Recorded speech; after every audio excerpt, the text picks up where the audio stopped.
Ndabasuhuje, reka twihute. Tera agatebe maze wicare wumve iyi nkuru.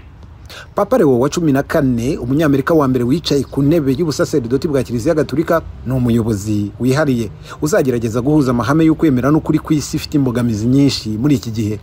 Ariko ngo nta kabuza azahura n'ingorane nyinshi kandi zikomeye.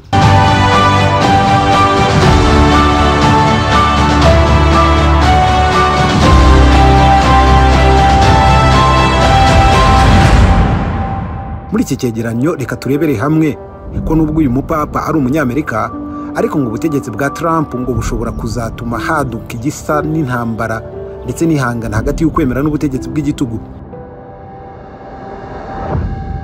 Buretse gato igihe Papa Leo wa 14 yatorwaga ku mwanya w'umupapa mushya, ibintu byahise bihinduka ku buryo budasanzwe kandi isi yose yahise ihanga amaso uko azitwara ku bibazo by'ingenzi bishingiye ku mibanire y'ibihugu bikomeye ku isi, ariko cyane cyane ibihugu by'amahanga bikoresha imbaraga n'ubutegetsi bw'igitugu. Ubyumvishe neza, ibihugu bikoresha ubutegetsi bw'igitugu. Ntabwo twabivuga byose ariko reka tuvugemo bike. Nk'Ubushinwa, Uburusiya na Amerika na Korea ya Ruguru ni ibihugu bifite imyitwarire ikomeye kandi idasanzwe, binengwa cyane n'amahanga mu miyoborere yabyo ihonyora uburenganzira bwa muntu. Aha rero benshi bategereje kureba uko aba bategetsi batavugirwamo bazitwara imbere y'umuyobozi mushya wa Kiliziya Gatolika ku isi, ariko kandi wa Amerika. Abakurikiranira hafi imibanire mpuzamahanga bakomeje gushidikanya niba Papa Leo w'umunyamerika wa mbere uri ku mwanya w'umupapa azaba ashobora gutanga impinduka zigaragara mu buryo aba bategetsi b'ibyo bihugu bizabanogera. Kugira ngo wumve ko papa bitazamworohera, reka nguhe nk'urugero. Ubutegetsi bwa Donald Trump bushingiye ku mahame y'ubwikanyize ya America First cyangwa se Amerika mbere ya byose, aho Amerika ikomeza gushyira imbere inyungu zayo bwite, bigatuma benshi bibaza niba Papa Leo azashobora gushyira imbere amahoro, uburenganzira bwa muntu ndetse n'ubwiyunge hagati y'ibihugu byose. Ntabwo ari Amerika gusa, Uburusiya bwo bufatwa nk'ubutegetsi bw'umunyagitugu Vladimir Putin. Abatamwumva n'abatumva politike ye niko bamwita, ariko nabwo bukomeje kwibasira impande zitavugwaho rumwe nabwo, cyane cyane muri Ukraine no mu rwego mpuzamahanga. Maze abantu bakibaza niba koko Papa Leo azagira ubushobozi bwo kwinjira mu mubano n'Uburusiya, aho bamwe bavuga ko bwahonyoye amahame y'uburenganzira bwa muntu mu ntambara imaze imyaka 3 bakubita batababarira Ukraine. Ntabwo ari ibi gusa ariko Papa Leo nawe ngo azaba agomba guhangana n'Ubushinwa, kandi igihugu cyemera imiyoborere itemera ukwemera, kikaba kandi kiri mu ntambara yeruye y'ubucuruzi na Leta Zunze Ubumwe za Amerika, aho Papa avuka. Haribazwa niba Papa azazana impinduka zizashobora guhosha umwuka w'intambara y'ubucuruzi ugeretseho n'imisoro y'amananiza ku bihugu byombi. Ntabwo ari aho gusa, aracyafite akazi. Korea ya Ruguru nayo ntiyasigaye inyuma, aho ubuyobozi bwa Kim Jong Un bukomeje kwifashisha imbaraga z'ubwibwomeke ndetse n'umutekano mu gutegura intambara. Korea ya Ruguru nayo n'undi mwanzi ukomeye wa Leta Zunze Ubumwe za Amerika, kandi ntikangwa n'amagambo n'ibihano iki gihugu cya Amerika gishobora gufatira Korea. Bituma abantu bibaza nabo ngo ese Papa Leo azakomeza guharanira amahoro no gushyigikira impinduka mu mibanire y'ibyo bihugu? Ibi byose bituma habaho amatsiko menshi ku buryo Papa Leo wa 14 azitwara mu gihe isi muri rusange iri mu maboko y'ubutegetsi bw'abategetsi bategekana igitugu. Hari byinshi abantu benshi mwifuza kumenya koko namwe, niba Papa Leo koko azaba intangarugero mu kugarura imibanire y'amahoro, uburenganzira bwa muntu no guharanira impinduka mu gutegura amahoro hagati y'ibi bihugu bigaragaza ubutegetsi bw'igitugu n'uburyo bukomeye bushingiye ku mbaraga no kumvana imitsi. Aha, ugira ngo araho turagera se? Nabasuhuzaga. Noneho reka tubive imuzi. Nizere ko warangije gukora subscribe kugira ngo utazacikanaho n'ibindi byegeranyo. Kubasangira nyendo bakoze subscribe ndabashuhuje kandi bahaye n'ikaze. Reka dutangire.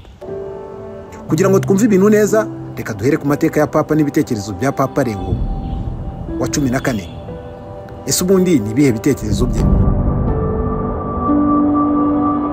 Na mbere y'uko izina rye ritangarizwa ku ibaraza rya Bazilika yitiriwe Mutagatifu Petero, imbaga yari iri munsi yaryo yateraga hejuru mu Gitaliyani iti Viva il Papa, bivuze ngo narambe Papa, narambe Papa. Robert Francis Prevost w'imyaka 69 abaye Papa wa 267 ndetse azabazwe ku izina rya Leo wa 14. Niwe munyamerika wa mbere ubaye Papa, nubwo afatwa cyane nka karidinali wo muri Amerika y'Epfo kubera imyaka myinshi yamaze yogeza ivanjiri muri Peru nk'umumisioneri. uyu yavukiye mu mujyi wa Chicago muri leta ya Illinois ku itariki ya 14 Nzeri, ubwo ni mu kwa 9 mu mwaka w'1955 kuri se Louis Marius Prevost ufite inkomoko mu Bufaransa no mu Butaliyani, na nyina Mildred Martinez ufite inkomoko muri Espagne. Yari umuhungu w'umuhereza kuri Alitari. Yaje guhabwa ubupadiri mu mwaka w'1982. Afite abavandimwe babiri, Louis Martin na John Joseph, nkuko urubuga rw'amakuru rwa Vatican rubivuga. Nubwo nyuma y'imyaka 3 ahawe ubupadiri yimukiye muri Peru, yasubiraga muri Amerika mu buryo buhoraho mu mujyi avukamo nk'umushumba mukuru, cyangwa se uwo bita umusuperieri wo mu muryango we wo muri Kiliziya Gatolika w'aba Saint Augustin cyangwa se Ordre des Augustins. Uyu afite ubwene igihugu bwa Peru, ndetse muri icyo gihugu yibukanwa n'urukundo rwinshi cyane nk'umuntu wakoranye n'abantu boroheje mu muryango mugari, ndetse yafashije gutuma abantu bo mu byiciro bitandukanye bakikirana. Uyu mupapa yamaze imyaka 10 yogeza ivanjiri muri paruwase yaho, ndetse ari n'umwarimu ku seminari yo mu mujyi wa Trujillo mu majyaruguru akiri uburengerazuba bwa Peru. Mu magambo ye ya mbere nka Papa Leo yavuganye urukundo kuba mubanjirije Francis, ati turacyumva mu majwi yacu ijwi ry'intege nkeya, ariko buri gihe ry'ubutwari rya Papa Francis waduhaye umugisha. Yabwiye imbaga y'abantu bateraga hejuru mu byishimo ati twunze ubumwe kandi dufatanyije n'Imana, mureke dutere intambwe turi hamwe. Mu mwaka wa 2014 Francis yamugize musenyeri wa diocese ya Chiclayo mu majyaruguru akiri uburengerazuba bwa Peru. Azwi cyane n'abakaridinari kubera inshingano ze zo ku rwego rwo hejuru nk'umukuru cyangwa se prefet w'urwego rw'abasenyeri muri Amerika y'Epfo rushinzwe guhitamo no kugenzura abasenyeri. Yabaye archiepiscopi cyangwa se musenyeri mukuru muri Mutarama mu mwaka wa 2023, ndetse nyuma y'amezi make gusa kuri uwo mwanya Francis yamugize karidinari. Ibitekerezo bya Papa Leo none ni ibihe? Ibitangazamakuru byinshi n'abasesenguzi bagaragaza ko ikizibandwaho hakiri kare cyane nibyo Leo ngo azatangaza kugira ngo harebwe niba azakomeza amavugurura muri Kiliziya Gatolika y'uwamubanjirije. Byemezwa ko Prevost abona ibintu kimwe na Papa Francis ku bijyanye n'abimukira, abakene, ibidukikije ndetse n'ibindi. Reverend Nyiricyubahiro John Lydon bahoze babana mu cyumba yabwiye BBC ko Prevost ari umuntu usabana, wicisha bugufi, ndetse uhangayikishwa cyane n'abakene. Ubwo yavugaga ku mateka ye mbere y'uko atorwa, Prevost nawe ubwe yigeze kubwira Televiziyo Rai yo mu Butaliyani ko yakuriye mu muryango w'abimukira, aho yagize ati navukiye muri Leta Zunze Ubumwe za Amerika, ariko sogokuru na nyogokuru bose barabimukira, Umufaransa n'umunya Espagne. Narerewe mu muryango w'abanyagatolika cyane, ababyeyi banje baritangaga cyane mu mirimo yo muri paruwasi. Ariko nubwo Prevost yavukiye muri Amerika, Vatican yamusobanuye nka papa wa kabiri wo ku mugabane wa Amerika. Francis we yari uwo muri Argentine. Mu gihe yamaze muri Peru, yashoboye guhunga ibibazo by'ihohoterwa rishingiye ku gitsina byibasiye Kiliziya yaho, nubwo dosiye ye yahakanye yivuye inyuma ivuga ko nta ruhare yagize mu igerageza ryari ryo ryose ryo guhishira ayo mahano. Mu guhitamo izina Leo rikomoka mu Kilatini Leo bisobanuye intare, Prevost yaciye amarenga yo kwiyemeza guhangana n'ibibazo by'imibereho nk'uko inzobere zibivuga. Papa wa mbere wakoresheje izina Leo, ubupapa bwe bwarangiye mu mwaka wa 461 yahuye na Attila de Han, umutegetsi w'ubwami bw'Abahuni, amwemeza kudatera Roma. Papa Leo waherukaga gukoresha iryo zina, no kuvuga Leo wa 13, yayoboye Kiliziya Gatolika guhera mu mwaka wa 1878 kugeza mu mwaka wa 1903, ndetse yanditse n'inyandiko ikomeye yabaye ingirakamaro ivuga ku burenganzira bw'abakozi. Saint Jean Patrick O'Malley wahoze ari archiepiscopi wa Boston muri Amerika yanditse ku rubuga rwe rwa blog kuri internet ko Papa mushya wahisemo izina rihuzwa henshi n'umurage w'ubutabera mu mibereho ya Papa Leo wa 13 wabaye papa mu gihe cy'imvururu zikomeye ku isi, igihe cy'impindura amatwara y'inganda, itangiriro ya marxisme, ari byo bitekerezo ku ngaruka abari ku butegetsi bagira ku bakozi zituma habaho ubusumbane mu gusaranganya ubukire n'imyanya y'icyubahiro muri sosiyete, ndetse ngo no mu gihe cy'abimukira mu bice byinshi. Ibitekerezo bya Papa mushya rero ku bakorana imibonano mpuzabitsina bazwi nk'abatinganyi ntibisobanutse, ariko amatsinda amwe namwe arimo n'itsinda rikomeye ku mahame ya kera y'urugaga rw'abakaridinari byemeza ko ashobora kuba bashyigikiye gake ugereranyije na Papa Francis. Ashyigikiye itangazo rya Papa Francis ryo kwemera guha umugisha aba bana bahuje ibitsina n'abandi babana mu buryo budasanzwe, nubwo Papa Francis yongeyeho ko abasenyeri bagomba gufata icyo cyemezo kuri ayo mabwiriza hashingiwe ku mico y'imiterere ya buri hantu. Mu mwaka ushize ubwo yavugaga ku ihindagurika ry'ikirere, uyu Cardinal Prevost yavuze ko igihe kigeze cyo kuva mu magambo abantu bakajya mu bikorwa. Yasabye inyoko muntu kubaka umubano w'amagirirane n'ibidukikije. Yanavuze ku ngamba zifatika ifatikani zirimo nk'ishyirwaho ry'uburyo butanga amashanyarazi ava ku mirasire y'izuba no gukoresha imodoka zikoresha amashanyarazi. Uyu Papa Leo wa 14 yashyigikiye icyemezo cya Papa Francis cyo kwemerera ku nshuro ya mbere kwemerera abagore kujya mu rwego rushinzwe guhitamo no kugenzura abasenyeri. Mu mwaka wa 2023 yabwiye urugaga rw'amakuru rwa Vatican arirwo Vatican News ati inshuro nyinshi twabonye ibitekerezo byabo bikungahaye kandi ari ingirakamaro. Mu mwaka wa 2024 yabwiye ibiro ntaramakuru Catholic News Service by'inama y'abepiskopi gatolika muri Amerika ko kuba abagore bahari bigira uruhare runini mu gikorwa cyo gushishoza mu gushaka abo bizeye ko ari abakandida beza cyane cyane bo gukorera kiliziya mu murimo w'ubwepiskopi. Ibyo urabyumvishe neza, nizere ko tukiri kumwe. Imigabo n'imigambi ye murayumvishe, ariko si umupapa azabana gute n'abategetsi bakomeye b'isi basanzwe bavuga rikumvikana, wakwanga kumva bakegura imbunda n'ibitwaro byabo bya kirimbuzi? Kuba ari umunyamerika se byo azakorana gute na Donald Trump, umutegetsi ukomeye ugira amahame agereranwa n'ubufungamutwe n'ubuhezanguni cyane kuri politike y'inengwa na bose yo kutiyumvamo abirabura n'abimukira? Ibintu biroroshye, reka tubivimuze. Hari abasesenguzi bavuga ko Papa Leo wa 14 n'ubutegetsi bwa Donald Trump ngo bishobora kuzaba ihuriro rishoboka cyangwa se hakabaho guhangana hagati y'ukwemera n'ubutegetsi bw'igitugu.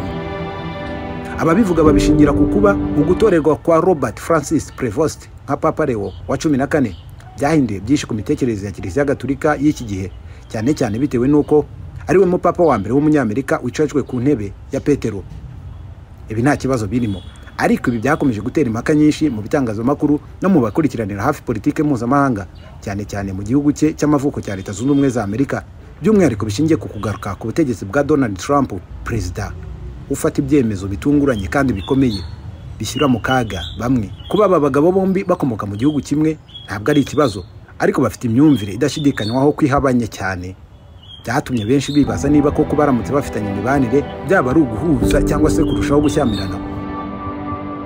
Papa Leo wa 14 yamenyekanye cyane ku mwanya wa kardinali muri Amerika, aho yamamaye mu bikorwa byo guharanira uburenganzira bwa muntu, kurwanya ivangura rishingiye ku ruhu, gushyigikira ubwisanzure bw'amadini n'iterambere rirambye. Inyigisho ze zishingiye ku kwemera kwa Kiliziya Gatolika, ariko zinagaragaza ubuhanga mu kurengera abatishoboye, guharanira amahoro n'ubwiyunge. Ibi byose bihabanye rero n'uburyo Donald Trump yakoresheje ubutegetsi bwe haba mbere ndetse n'ubu, ndetse n'imvugo ze zishyira imbere Amerika gusa mu nyungu zayo bwite, akirengagiza inshingano zayo zo ku rwego mpuzamahanga, bigatuma bamwe bamwita uwo ni Trump, umuyobozi w'intambara y'ijambo. Trump akunze kwibasira abimukira, abirabura n'abanyamahanga, abayisilamu, kandi Trump agaragaza ubufungamutwe bwuzuye, ubwikanyize n'amacakubiri. Ibi byose biratandukanye kuko nibyo Kiliziya yahagurukiye kwamagana kuva na kera, by'umwihariko mu butumwa bwa Papa Francisco na bagenzi be bamubanjirije. Mu gihe Amerika iyobowe na Donald Trump rero, abasesenguzi bavuga ko hazabaho ikibazo gikomeye ku rwego rw'imibanire ya Kiliziya Gatolika n'icyo gihugu. Papa Leo wa 14 ngo azasabwa kwitwararika cyane mu gushyira imbere ihame ry'ukwemera no kuvangira politike, ariko nanone ngo ntaceceke mu gihe amahame y'ibanze y'umuntu ahonyowe. Kuba ari umunyamerika bishobora kumwongerera ubushobozi bwo gusobanukirwa neza imiterere ya politike ya Amerika, ariko ngo ntibivuze ko azayemera ukwiri, ahubwo ngo ashobora kwifashisha ubwo bumenyi mu gutanga ubutumwa bw'ubwiyunge, amahoro n'inyigisho zishingiye ku butabera. Ibi niba ubyumvishe, ni ngombwa kumenya ko Kiliziya Gatolika ifite amateka maremare yo kugerageza kutivanga muri politike mu buryo bw'ibikorwa bya guverinoma, ariko ikanagira uruhare rukomeye mu kuvuga ku burenganzira bwa muntu n'indangagaciro z'ingenzi. Papa Leo rero ngo ashobora kudakora nka Trump mu buryo bwo gutangaza ibitekerezo bikakaye ku mugaragaro, ariko ngo ntibizatuma aceceka mu gihe uburenganzira bwa muntu buhohoterwa cyangwa impunzi zigahinduka ibikoresho bya politike. Hari abandi bavuga ko mu gihe Trump yakomeza gukaza umurego kuri politike zikumira bimukira, guheza abantu batandukanye n'abanyamerika nk'uko bikunze kuvugwa na Trump, Kiliziya Gatolika ngo ishobora kongera kubijwi ry'abacicikeshejwe. Ariko kandi ikindi gituma iyi mibanire yombi izaba itoroshye nuko amahanga yose ahanze amaso Amerika nk'igihugu kigira uruhare mu ntambara nyinshi, haba mu burasirazuba bwo hagati, Ukraine cyangwa muri Afurika. Papa Leo rero wa 14 ubwe wakuriye mu buryo bworoheje kandi azwiho kuba ngo yitanga mu bikorwa by'amahoro, ko ashobora kurworwa no kubana neza n'ubutegetsi bwishora mu ntambara zigamije inyungu z'ubucuruzi cyangwa se iz'ubwirasi bw'ibihugu. Aha ngo azaba afite inshingano idasanzwe yo kugaragaza ko n'ubutegetsi bukomeye nk'ubwa Amerika bushobora guhindura umurongo bukagarukira ubutumwa bw'amahoro, ubutabera n'impuhwe.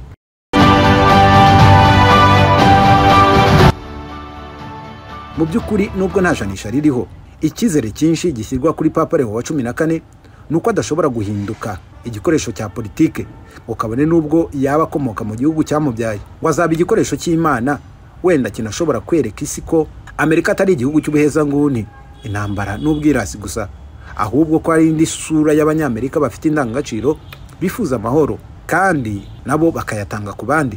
Hari abandi bavuga ko aramutse ashoboye gukomeza uwo murongo, atarobanura, atavugira uruhande rumwe, bazaba intangarugero ku isi ya none yugarijwe n'amacakubiri, intambara n'inzangano zishingiye ku moko n'imyumvire ya politike. Ariko ubwo tuganira ubu, hari abandi namwe mufite ibibazo bikomeye kandi bifite ishingiro bireba Papa Leo wa 14, umunyamerika wa mbere wicaye ku ntebe ya Petero, uburyo azakoranamo cyangwa agahangana byeruye n'ubutegetsi bwa Vladimir Putin. Uyu ni perezida w'Uburusiya, igihugu gikomeye mu rwego rwa politike, gisanzwe gihanganyemo kandi mu buryo bweruye na Leta Zunze Ubumwe za Amerika mu ntambara y'ubutita ya none.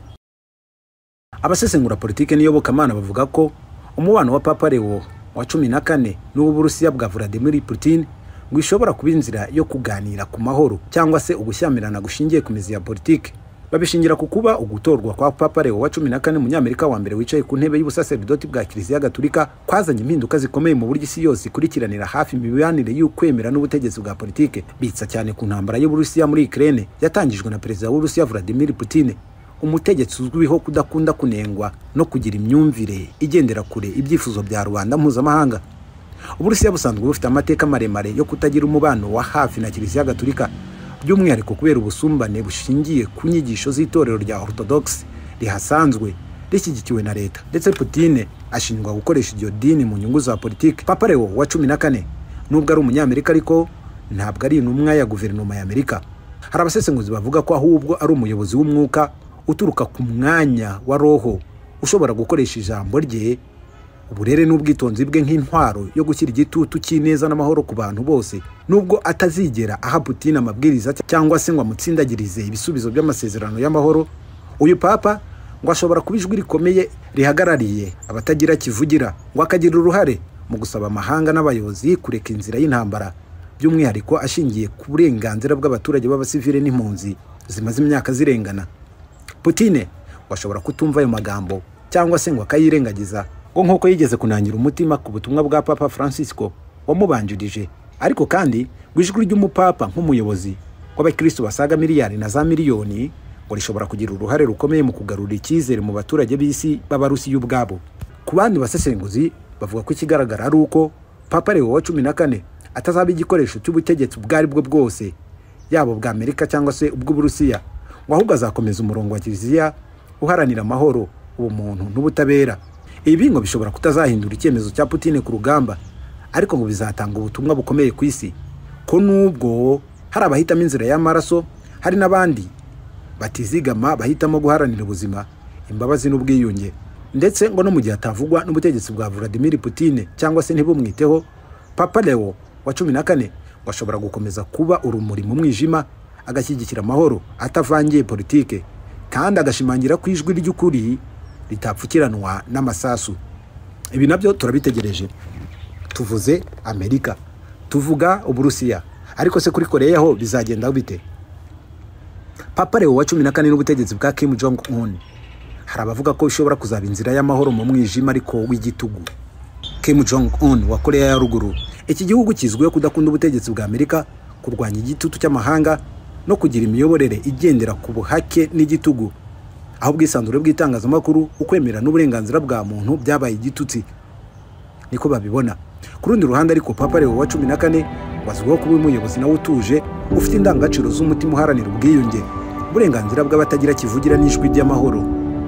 Nubwo Papa Leo batari politicien cyangwa se umunyapolitike, kuba ari umunyamerika bikomeza gukangura igishyika kuri leta ya Pyongyang ishobora kumubonamo intumwa y'Amerika, nubwo ibyo bitari ukuri mu miterere ya Vatican.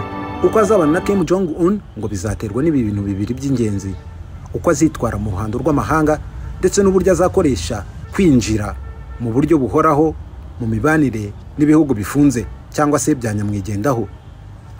Papa ntashobora kujya muri Korea ya Ruguru adatumiwe n'ubutegetsi, kandi kugeza ubu nta mupapa n'umwe wigeze wemererwa kuhagera.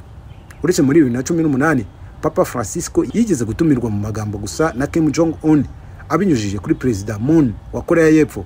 Ubu rero bisa nkaho iryo sengesho ryo kugerayo ryasubiye inyuma kubera kutizerana no guhanganira ubutegetsi na Amerika.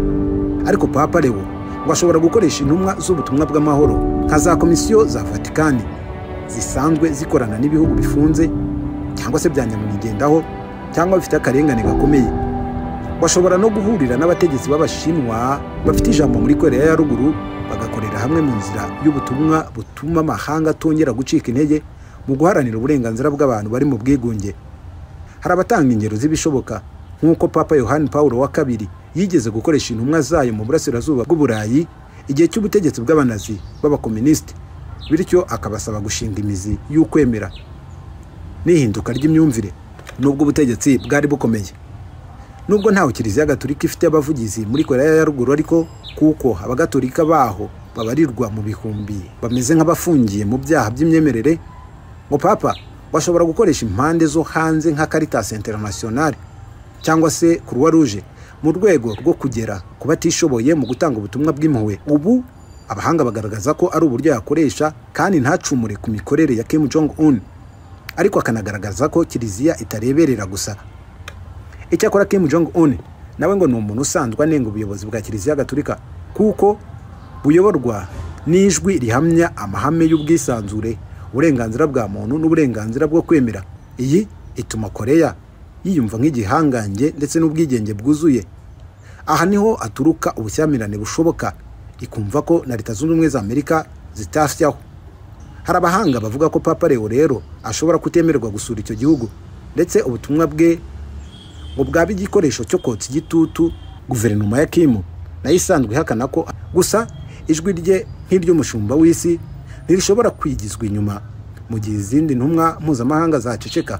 We ngo ashobora kuvuga ku mugaragaro ibi Korea ikorera abaturage bayo, ikifashisha ijambo ry'Imana n'ubuyobozi bw'ikirenga kugira ngo asabe impinduka zishingiye ku ndangagaciro. Hari abandi bavuga ko mu by'ukuri hatazabaho ubucuti bwa hafi hagati ya Papa Leo na Kim Jong Un, ariko ngo hazabaho uruhurirane rw'imigambi n'inyigisho, aho umwe agendera ku gitsure undi agakubita agatima ku baturage binumiye.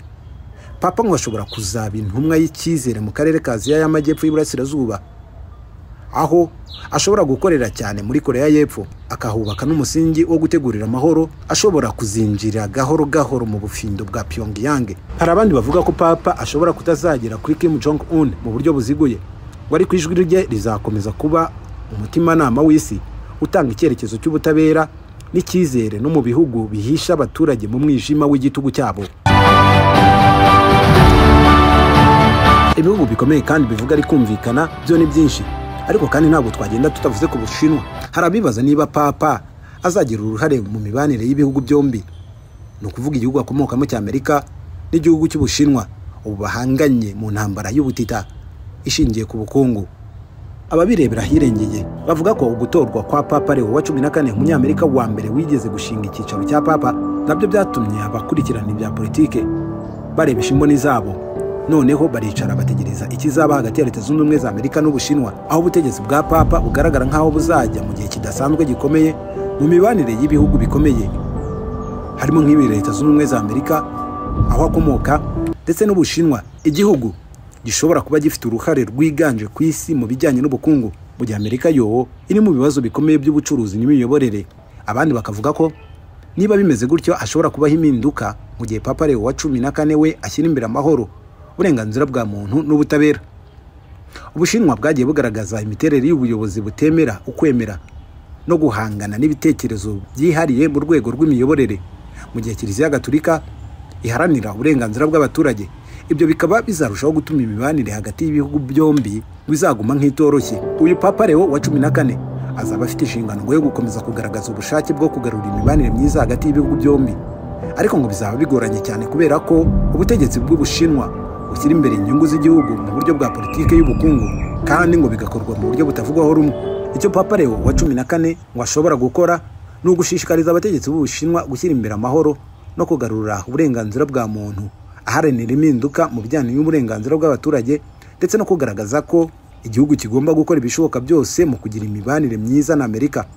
Hari abandi bavuga ariko ko nubwo Papa Leo atari umupolitisiye cyangwa umuntu wo muri politike, kandi nta bushobozi afite bwo gukemura ibibazo by'ubukungu cyangwa intambara y'ubucuruzi hagati y'ibihugu byombi, ngo ashobora kubijwi ry'abaturage batishimiye imiyoborere ya Pekin, ubwo ni mu Bushinwa, ndetse n'ibikorwa bya Kiliziya mu guteza imbere impinduka mu mikorere ya guverinoma y'Ubushinwa.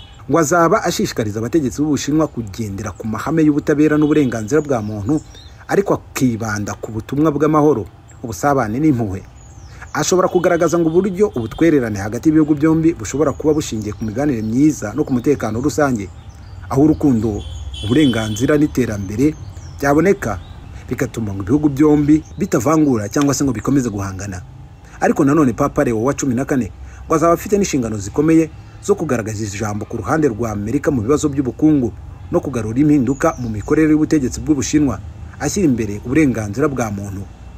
Wazanagira uruhare mu gukuraho amakimbirane hagati ya Amerika n'Ubushinwa, bivuge ku buryo bufatika kandi bushishikaje impande zombi. Ariko bakavuga ko nubwo bimeze bityo, hagati y'ibihugu byombi hazakomeza kugaragara ibibazo n'amakimbirane ya politike. None ubwo umwanzuro twacyura n'uwuhe? Umwanzuro nta wundi. Papa Leo wa 14 nk'umupapa mushya nta gushidikanya afite inshingano zikomeye zo kubungabunga amahoro, uburenganzira bwa muntu n'ubutabera mu mibanire y'ibihugu bitandukanye. Nizere ko wakuyemo ibyawe. Ni ibitekerezo by'abasesengura politike n'iyobokamana bigaragaza uko Papa azabana n'ibi bihugu twavuga ko bikomeye, ariko kandi bifite na politiki ikomeye yo kwikanyiza n'ubuhezanguni kuri bimwe. Ibihugu bitavugirwamo, bitavangirwa. Ibihugu byiteguye intambara igihe cyari cyo cyose, kandi bikayikora bitikanga ko hari uwabihagarika. Nguko uko Papa azabana n'ibi bihugu. Niba utarakanda subscribe, ako kamenyetso kandi to subscribe kugira ngo uzajye ubona n'ibindi biganiro, ibyegeranyo bikoranye ubuhanga utasanga handi. Nitwa Didas Niyibizi, ndabashimiye. Bye.